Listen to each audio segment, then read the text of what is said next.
নমস্কার, আপনারা দেখছেন সাধনা কিচেন। তো আমি সাধনা, আর একবার সাধনা কিচেন থেকে সবাইকে স্বাগত জানাই।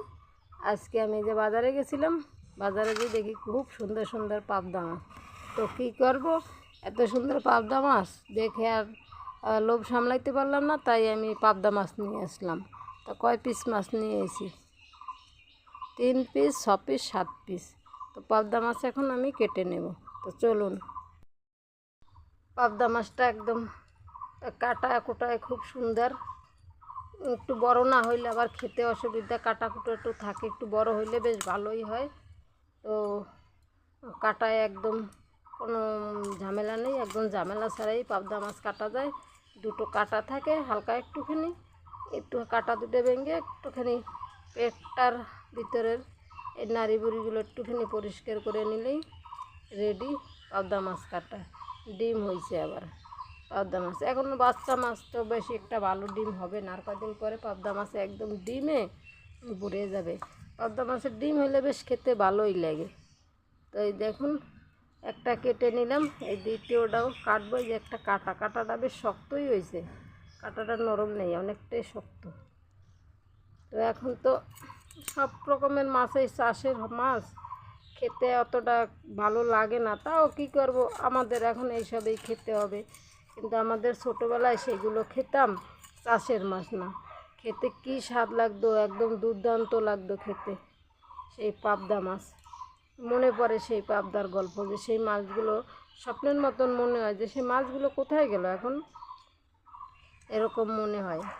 কখনো কখনো একা একা নীরবে বসে থাকলে তখন মনে মনে ভাবি সেই মাছগুলো কোথায় গেল। সত্যি একটু তো সঙ্গে থাকুন, মাছ কেটে নেই।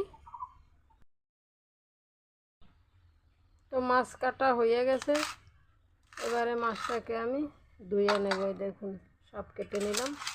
মাছ কত সুন্দর পরিষ্কার একদম। পাবদা মাছটা দেখতেও খুব ভালো লাগে, খুবই সুন্দর, একদম সহজ সরল ভালো মাছ। তো ধুয়ে নেব মাছগুলোকে। তো দেখুন, পাবদা মাছ আমার ধোয়া রেডি। তুলে নেব এখন মাছটাকে, খুব সুন্দর করে ধুয়ে নিলাম পরিষ্কার করে একদম। হালকা একটু উষ্ণ গরম জলে দেবো, এরপরে এই তো সব তুলে নিলাম। তো চলুন, এখন পাবদা মাছ ভাজা করব। তো পাবদা মাছ ভাজা করার জন্য আমি এখানে হালকা একটুখানি হলুদ দিয়ে দিলাম, পরিমাণ মতো নুন দিয়ে দেব, মাখাই নেব। তেলে আগুন ধরাই দিছি, কড়াইতে তেল দিয়ে দেব। তেলটা গরম হবে।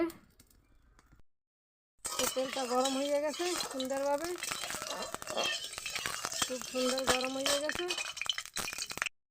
এখন নুন হলুদে মাখানো পাবদা মাছটা তেলের ভিতরে দিয়ে দেবো।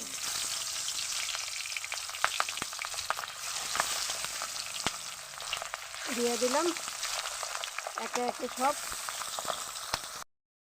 হয়ে গেছে, তুলে নেব এবার। তো তুলে নিচ্ছি। সুন্দর ভাজা হয়ে গেছে একদম, খুব সুন্দর। চার পিস একসাথেই উঠে গেল, বাকি 3টে দিয়ে দিলাম। 7 পিস মাছ।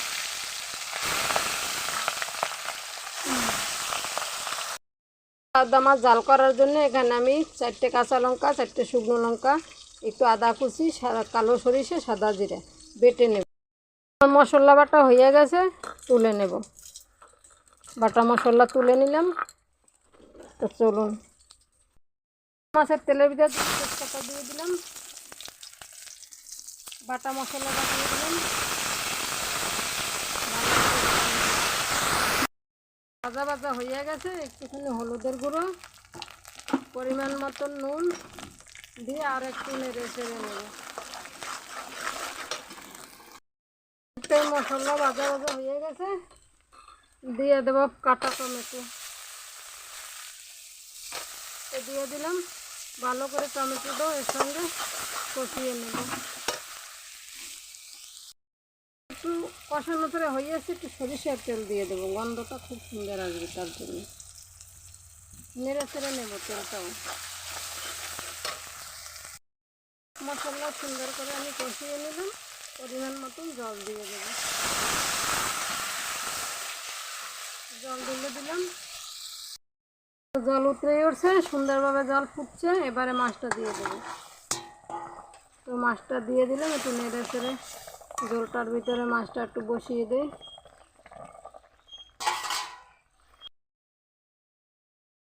দেখুন আমার পাবদা মাছের ঝালটা হয়ে এসছে। তো আমি এখন নামিয়ে নেব। দুটো ধনেপাতা দিয়ে দিলাম, একটু নাড়াই ছাড়িয়ে নামাই নেব। তো নামিয়ে নিলাম পাবদা মাছের ঝালটা। তো ভিডিওটা যদি ভালো লাগে লাইক কমেন্ট শেয়ার অবশ্যই করবেন। চ্যানেলটি যারা নতুন দেখছেন অবশ্যই চ্যানেলটি সাবস্ক্রাইব করবেন, পাশে থাকবেন, অনুরোধ রইল। তো ভালো থাকুন, সুস্থ থাকুন, আসি, টাটা, দেখা হবে আগামী পর্বে।